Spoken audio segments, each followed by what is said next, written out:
Welcome back friends. લગભગ 4 દિવસના gap પછી આપણે મળી રહ્યા છીએ. 3 દિવસ આપણે રજા હતી. ગઈકાલે મેં તમને ચેપ્ટર 3 શ્રેણિક અને ચેપ્ટર 4 નિશ્ચય ઓકે એના એસાઇનમેન્ટ્સ આપ્યા છે. હા, એ એસાઇનમેન્ટ્સ તમારે પ્રેક્ટિસ કરવાના રહેશે.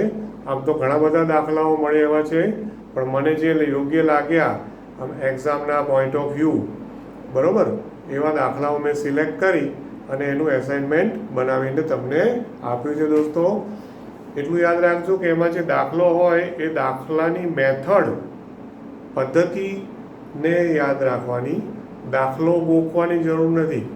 દાખલો કદાચ એનો એ બેઠો પણ પૂછાય, પણ એવો સિમિલર દાખલો પણ આવી શકે. મેં જેટલા પણ આપ્યા હોય તો એવા દાખલાઓ તમને પૂછી શકે એવું મારું અનુમાન છે. એટલે એ પ્રમાણે મેં થોડા એક્સ્ટ્રા છે. ટેક્સ્ટ બુકમાં જે છે એ તો છે જ, MCQ જે છે એ તો છે જ, એ સિવાયના દાખલાઓ મને જેટલા યોગ્ય લાગે એ પ્રમાણે મેં તમને મોકલાવેલા છે. હવે ચેપ્ટર 1 અને 2નું પણ એવી રીતે મને જ્યારે પણ અનુકૂળ હશે એવું તમને સેન્ડ કરીશ. આજે હવે આપણે મોસ્ટ IMP ચેપ્ટર શરૂ કરવા જઈ રહ્યા છીએ અને એ છે ચેપ્ટર 5 સાતત્ય અને વિકલનીયતા. ઓકે, એનો પહેલો ભાગ આજે લઈએ છીએ. સાતત્ય એટલે કે કન્ટિન્યુટી અને વિકલનીયતા એટલે કે ડિફરન્શિએબિલિટી. ઓકે, વિકલન એટલે ડિફરન્શિએશન. વિકલન માટે શબ્દ છે ડિફરન્શિએશન. ઓકે, 11માં થોડુંક તો તમે વિકલન શીખ્યા છો, લક્ષ પણ થોડું શીખ્યા છો. ઓકે, હવે અહીંયાથી તમને એ જે 11થમાં શીખ્યા છો એનાથી તમને એક સ્ટેપ ઉપર લઈ જશે, આગળ લઈ જશે. ઓકે, હવે સાતત્ય પહેલો ટોપિક આવે છે આમાં. વિકલન તમને કમ્પેરેટિવલી ઇઝી લાગશે, પણ વિકલનની પહેલા ટોપિક છે સાતત્ય. તો સાતત્યને ધ્યાનથી ભણવું પડશે. સાતત્યમાં અમુક દાખલાઓ એવા આવે છે કે એમાં ખરેખર તકલીફ થઈ શકે છે, એટલે ધ્યાન આપજો. પહેલાં એની સમજૂતી, એની વ્યાખ્યા લઈએ, એની સમજૂતી લઈએ. તો એક સિમ્પલ સાતત્યનું અન્ડરસ્ટેન્ડિંગ છે ને, ઇવન કોલેજમાં પણ, અમે કોલેજમાં પણ હતા તો અમને અમારા પ્રોફેસરે સમજાવેલું કે સાતત્ય એટલે શું. તો એક સિમ્પલ ભાષામાં એને કેવું હોય ને, એક જ લાઈનમાં, તો એવો વિધેય, સતત વિધેય કોને કહેવાય? તો કે ભાઈ એવું વિધેય કે જેનો તમે ગ્રાફ દોરો, આલેખ, અને આલેખ સળંગ દોરાય. આલેખ કેવો દોરાય? સળંગ. સળંગ મતલબ પેન કે પેન્સિલ ઉપાડ્યા વગર તમે જો આલેખ ડ્રો કરી શકો, એટલે કે દોરી શકો.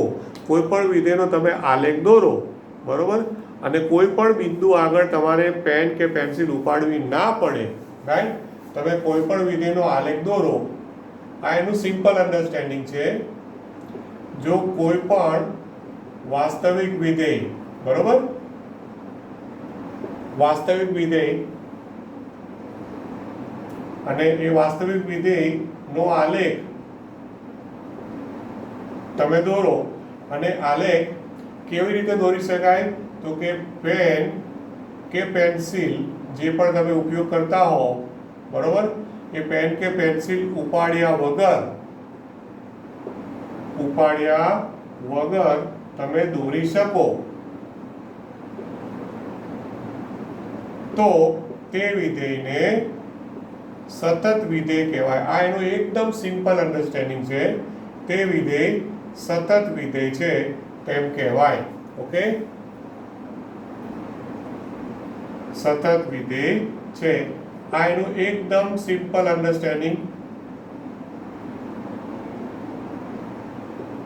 ઓકે, હવે એકચ્યુઅલમાં સિમ્પલ અન્ડરસ્ટેન્ડિંગ છે, પણ આ જ મેઇન છે, બેઝિક અન્ડરસ્ટેન્ડિંગ જ આ છે કે જ્યારે પણ કોઈ પણ દાખલો તમને આપવામાં આવે ને એવો પ્રશ્ન પૂછવામાં આવે કે વિધેય સતત છે કે નહીં, અને જો તમારો જવાબ હા આવે કે ભાઈ વિધેય સતત છે, મતલબ કે સાતત્ય છે, હા, રાઈટ, તો એનો મતલબ કે એનો જે પણ ગ્રાફ તમે દોરો તો એનો જે ગ્રાફ દોરાય દોસ્તો, એ ગ્રાફ તમે પેન કે પેન્સિલ ઉપાડ્યા વગર દોરી શકતા હો, બરોબર. અને જો કોઈ બિંદુ આગળ તમારે પેન ઉઠાવવી પડે કે પેન્સિલ ઉઠાવવી પડે, તો એનો મતલબ કે જે બિંદુ આગળ તમે પેન ઉઠાવી, તમે ગ્રાફ સળંગ ના દોરી શક્યા, કે કોઈ એક ચોક્કસ બિંદુ એવું આવ્યું કે જ્યાં તમારે ગ્રાફ દોરતા દોરતા તમારે પેન્સિલ કમ્પલસરી ઉઠાવવી પડી, પેન ઉઠાવવી પડી, તો તે ચોક્કસ બિંદુ આગળ એ વિધેય કેવું થઈ ગયું કહેવાય? અસતત થઈ ગયું. કેવું કહેવાય? અસતત. ખબર પડે છે? રાઈટ. એટલે સાતત્ય નથી જળવાતું એમ. આમ ગ્રાફ દોરો તો સાતત્યનો મતલબ આમ સળંગ દોરાય. તમને સાઈન કોસના આલેખ યાદ છે? હા, તમે સાઈન કોસનો આલેખ દોરો છો તો તમને યાદ હશે કે ભાઈ તમે આ રીતના સાઈન હોય તો સાઈનનો આલેખ આમ દોરો છો, રાઈટ. પણ તમને ખબર હોવી જોઈએ કે એનો આલેખ છે એનો કોઈ અંત નથી, આ રીતે સળંગ જશે. તમારે પેન કે પેન્સિલનો ઉપાડ્યા વગર તમે આમ આખો સાઈન કોસનો આલેખ દોરી શકો છો. આ બાજુ પણ અનંત, આ બાજુ પણ અનંત તમે દોરી શકો છો દોસ્તો. ઓકે. હા, એનો મતલબ હું એવું કહી શકું કે સાઈન વિધેય એ સતત છે. એવી જ રીતે કોસનો આલેખ દોરશો તો કોસ વિધેય પણ આવો જ આવે છે. હા, કોસનો પણ આવો જ આલેખ આવે છે, એટલે કોસ પણ સતત વિધેય છે. તો આ તમને મેં એક ઉદાહરણ આપ્યું કે ભાઈ સાતત્યનો મતલબ આવું થાય, રાઈટ. ખ્યાલ આવે છે? હા. હવે સાતત્યની વ્યાખ્યા લઉં ને એ પહેલાં એકાદું ઉદાહરણ પણ, એક સિમ્પલ ઉદાહરણથી પણ સમજીએ. આલેખથી જ બતાવું છું, પણ આ સાઈન કોસનો આલેખ નહીં, એક સિમ્પલ અચળ વિધેય લઉં છું. હા, એક દાખલા તરીકે જો એક ઉદાહરણ આપું છું, fx એક વિધેય લઉં છું. હવે એને હું બે ભાગમાં વહેંચું છું, fx ને બે ભાગમાં વહેંચું છું. ધારો કે fx નો આન્સર છે એ 1 છે. હા, ખ્યાલ આવે છે? અને બીજો fx નો આન્સર છે એ -1 છે. સમજી લેજો. જ્યારે x નું મૂલ્ય greater than or equal to 0 હોય તો આન્સર 1 લઉં છું, અને જ્યારે x નું મૂલ્ય લેસ ધેન 0 હોય તો એનો આન્સર હું -1 લઉં છું, રાઈટ.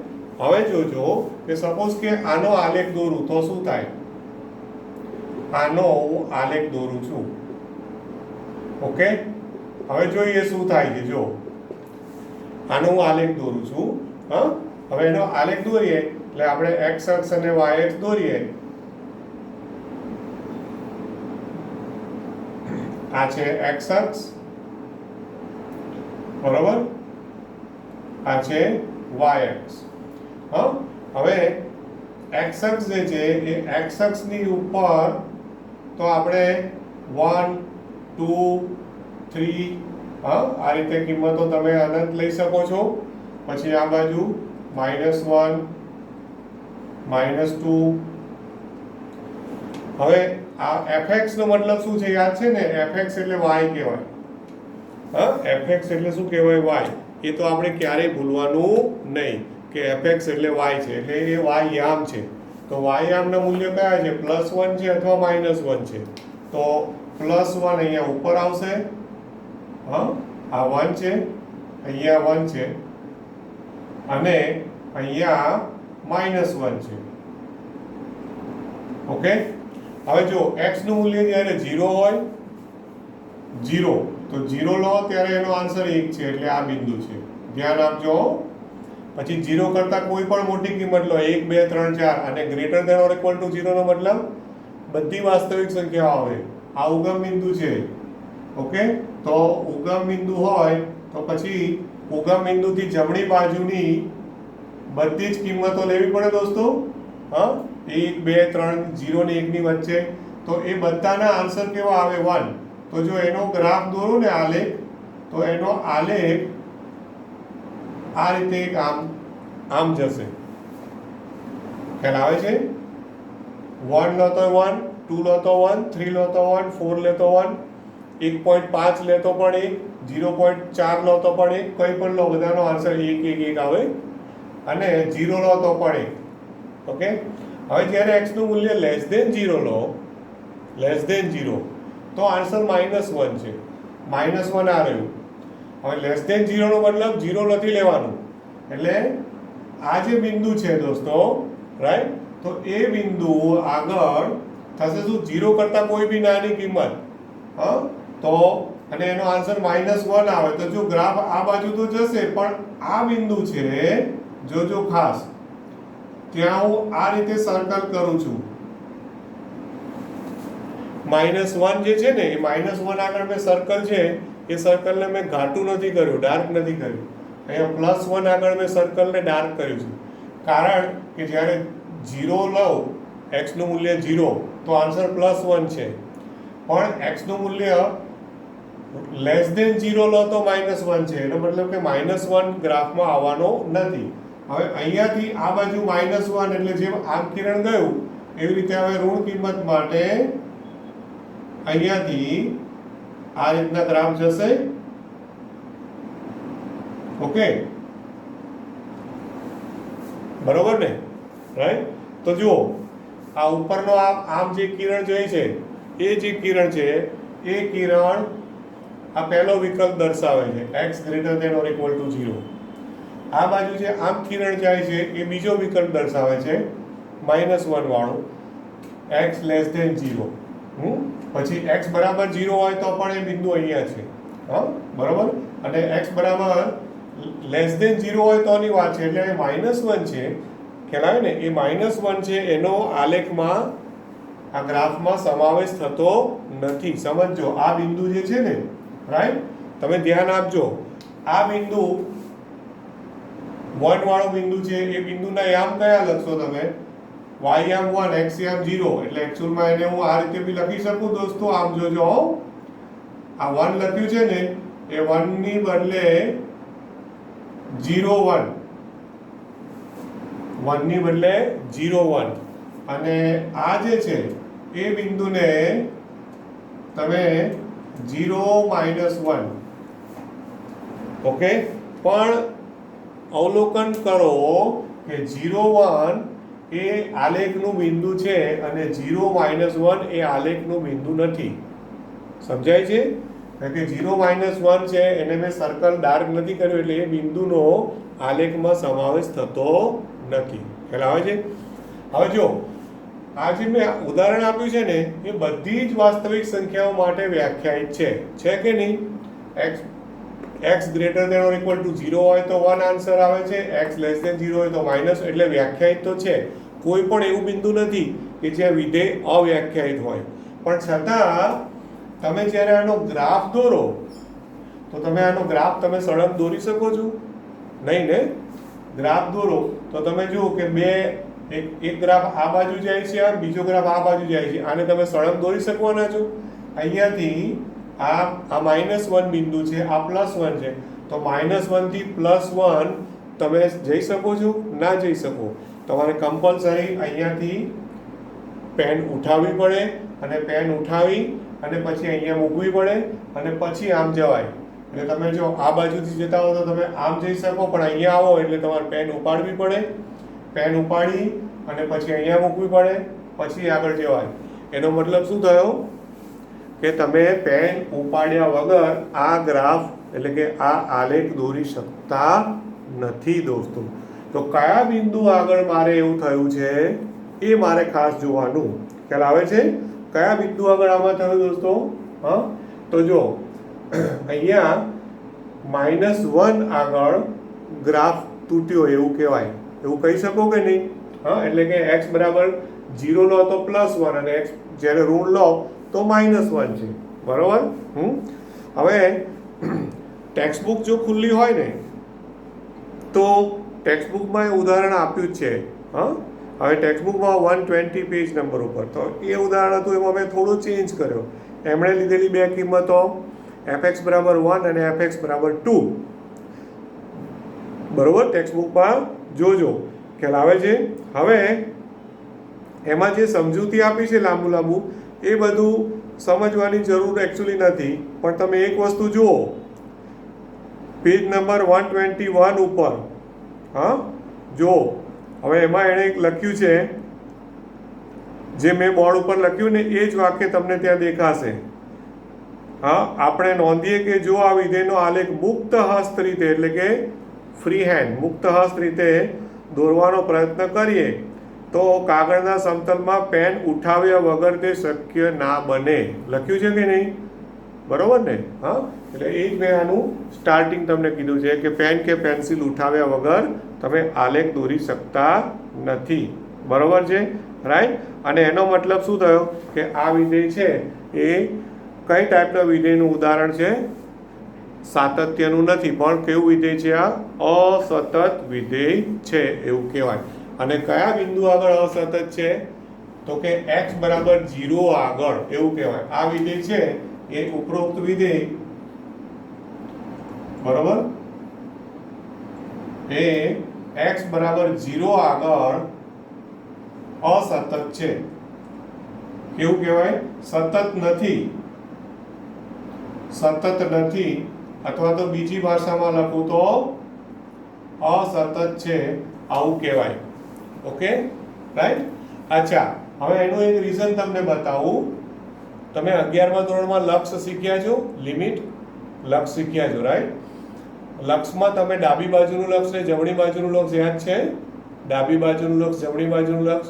તો જોજો, કારણ કે ગ્રાફ ઉપરથી હું તમને થોડું એને કારણ આપણે બીજગણિતની રીતે સમજાવું છું કે જો હું આનું ધારો કે જમણી બાજુનું લક્ષ લઉં, જમણી બાજુનું લક્ષ, ઓકે, એટલે કે limit of fx x tends to 0 plus, કે કયા બિંદુ આગળ સતત નથી એવું મેં લખ્યું છે? x બરાબર 0 આગળ. તો x બરાબર 0 પ્લસ લઉં. 0 પ્લસ એટલે 0 કરતા મોટું. 0 કરતા મોટું એટલે આ વિકલ્પ આવે. તો એનો આન્સર કેટલો છે? 1 છે. એટલે એનો આન્સર શું આવશે? 1. ઓકે. તથા જે રીતે જમણી બાજુનું લક્ષ લખ્યું એવી રીતે ડાબી બાજુનું લક્ષ લખો. ડાબી બાજુનું લક્ષ તો limit fx x tends to 0 minus, આ બધું યાદ છે ને? 0 પ્લસ એટલે x ગ્રેટર ધેન 0 એટલે પહેલો વિકલ્પ, 0 માઇનસ એટલે ડાબી બાજુનું લક્ષ x લેસ ધેન 0, 0 માઇનસ એટલે x લેસ ધેન 0, તો આ વિકલ્પ આવ્યો. એટલે એનો આન્સર કેટલો આવ્યો? -1. એટલે એક્ચ્યુઅલમાં શું થયું? ડાબી બાજુનું લક્ષ અને જમણી બાજુનું લક્ષ બંને સરખા મળ્યા નહીં. તો એના બદલે એનો અર્થ શું થયો ખબર પડી તમને? જ્યારે બે લક્ષ સરખા ના આવે તો શું કહો છો? 11મા ધોરણમાં આવા દાખલાઓ આવેલા છે કે જો ડાબી બાજુ જમણી બાજુનું લક્ષ સરખું ના મળે, હા દોસ્તો, તો એવું કહેવાય છે કે એક્ચ્યુઅલમાં x બરાબર 0 આગળ લક્ષનું અસ્તિત્વ જ નથી. શું કહેવાય છે? હા, x બરાબર 0 આગળ લક્ષનું અસ્તિત્વ જ નથી. ઓકે, આવું કહેવાય, રાઈટ. માટે x બરાબર 0 આગળ લક્ષનું અસ્તિત્વ જ નથી. ઓકે, આવું કહી શકો.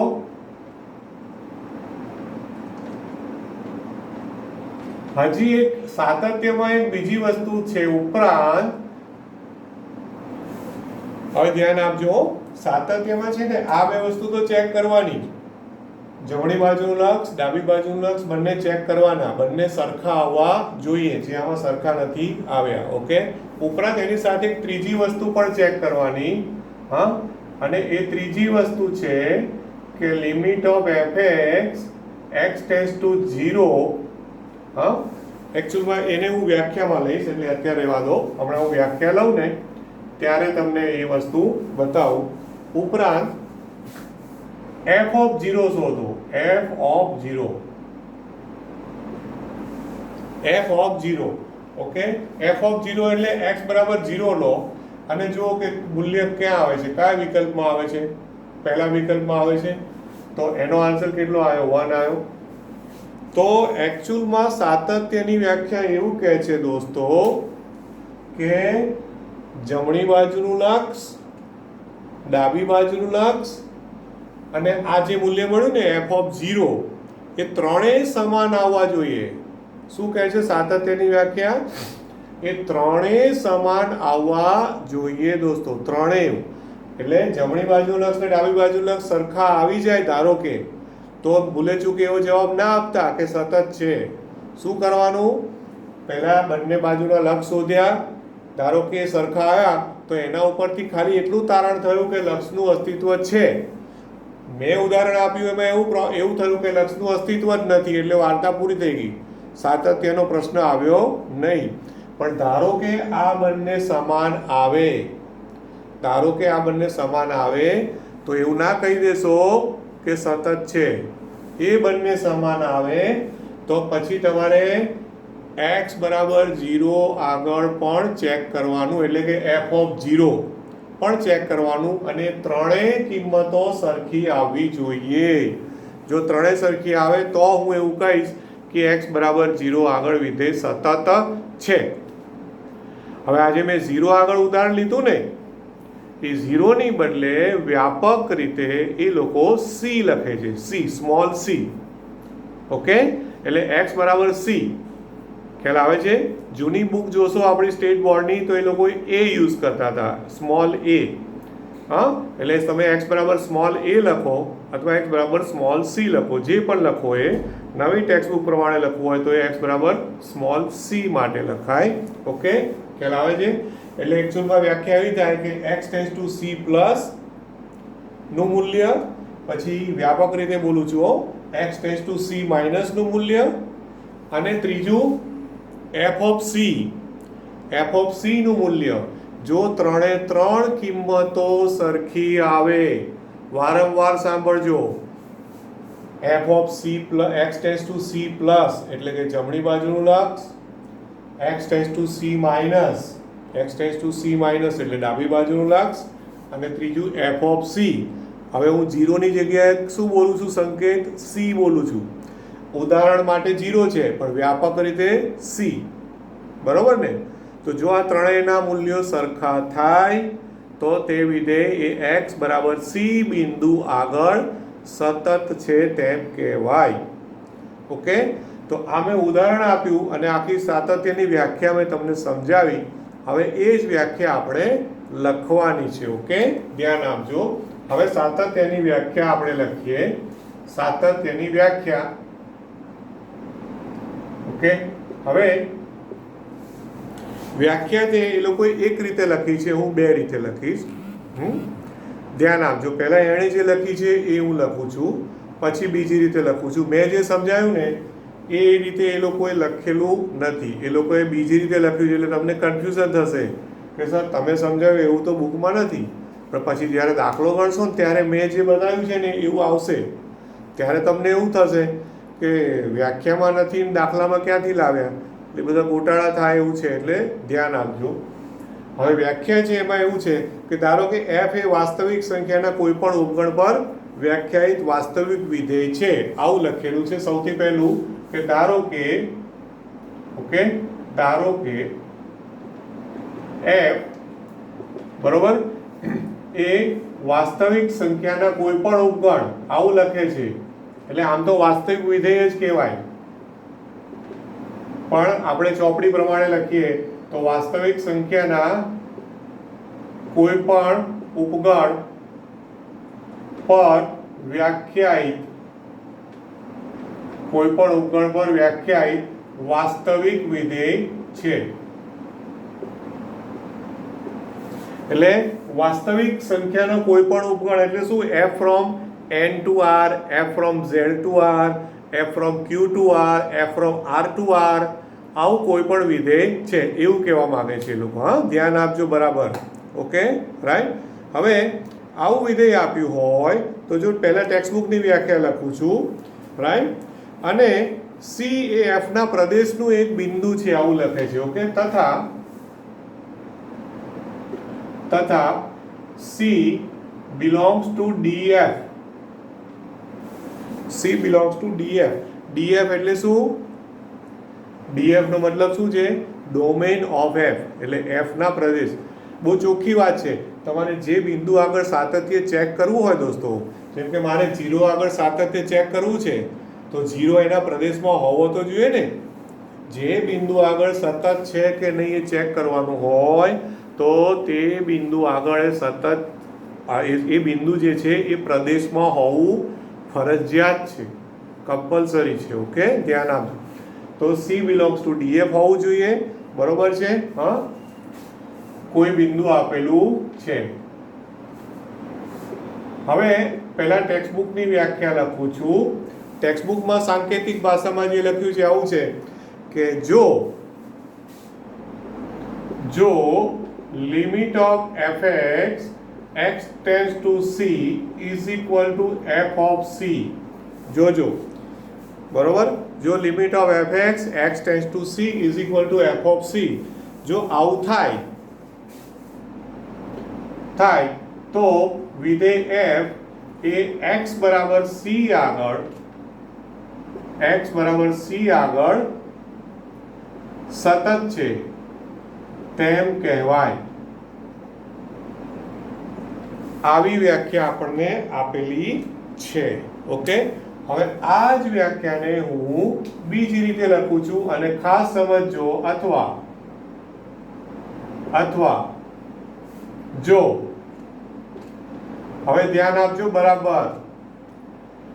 જો limit of x tends to c plus limit of fx x tends to c plus is equal to limit of fx x tends to c minus is equal to f of c થાય તો વિધેય f એ x બરાબર c આગળ સતત છે તેમ કહેવાય.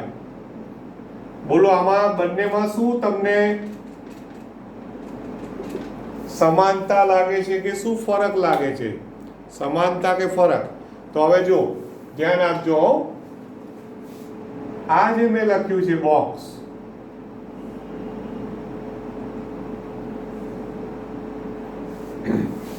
હવે ધ્યાન આપજો કે જે મેં બ્લુ કલરમાં બોક્સ કર્યું ને, એનો અર્થ શું છે? બ્લુ કલરમાં બોક્સ કર્યું, જમણી બાજુનું લક્ષ બરાબર ડાબી બાજુનું લક્ષ થયું ને. તો જ્યારે પણ જમણી અને ડાબી બાજુનો લક્ષ સમાન થાય એનો મતલબ શું છે? લક્ષનું અસ્તિત્વ છે. મેં અહીંયા ઉદાહરણમાં બતાવ્યું, અહીંયા શું થયું હતું? લક્ષનું અસ્તિત્વ નથી, પણ જો આ બંને સમાન થાય તો લક્ષનું અસ્તિત્વ છે. હે ને? બરોબર. હવે જ્યારે લક્ષનું અસ્તિત્વ હોય દોસ્તો, તો પછી 11મા ધોરણમાં આવું આવેલું છે. યાદ કરી લેજો. બુક પડી હોય તો રિફર કરજો. આપણી બુક્સ નોટ્સ બુક્સ હોય તો એમાં જોજો કે જ્યારે જમણી ડાબી બાજુના લક્ષ સરખા હોય તો પછી એ બંનેને સાંકેતિક રીતે અલગ અલગ લખવાની જરૂર નથી. એ બંનેને ડિફરન્શિએટ કરવાની જરૂર નથી. મતલબ જો આ બંને સમાન હોય તો x tends to c plus અને x tends to c minus ના બદલે હું x ટેન્ડ્સ ટુ c લખી શકું. જ્યારે હું x ટેન્ડ્સ ટુ c લખું ને દોસ્તો, આ હું જ્યારે લખું તો આ હું ક્યારે લખી શકું છું? Limit fx x tends to c આવું હું ત્યારે જ લખી શકું છું જ્યારે જમણી બાજુ અને ડાબી બાજુના લક્ષ સરખા હોય. આ બંને સેમ જ છે, સમજી લેજો. ઓકે, હા. Limit fx x tends to c નો અર્થ, આ હું જ્યારે લખું એનો અર્થ જ એ કે જમણી બાજુનું લક્ષ અને ડાબી બાજુનું લક્ષ સરખા છે તો જ હું x ટેન્ડ્સ ટુ c લખી શકું. બાકી હું x ટેન્ડ્સ ટુ c લખી શકતો નથી. હા, ધારો કે હું 11મા ધોરણમાં દાખલાઓ તમે ગણ્યા હોય અને કોઈ લક્ષનો દાખલો હોય, હા, અને લક્ષના દાખલામાં મેં તમને કીધું હોય, ધ્યાન આપજો હો. ધારો કે જસ્ટ એમ જ અત્યારે કહું છું, x² + 2 અને x ટેન્ડ્સ ટુ 1 શોધો. આવો મેં પ્રશ્ન એક્ઝામમાં, જો કે આ તો સિમ્પલ છે, પણ આવું આપણને પૂછેલું હોય તો x ટેન્ડ્સ ટુ 1 હોય અને શોધો એવું કીધું હોય તો તમે x બરાબર 1 મૂકી દેશો. રાઈટ? યાદ છે ને? એટલે 1 નો વર્ગ 1 + 2, આન્સર કેટલો આવ્યો? 3. એકચ્યુઅલમાં જ્યારે મેં x ટેન્ડ્સ ટુ 1 લખ્યું એનો મતલબ કે આની અંદર automatic x tends to 1 plus અને x ટેન્ડ્સ ટુ 1 માઇનસ બંને આવી ગયા અને બંનેના અસ્તિત્વ છે.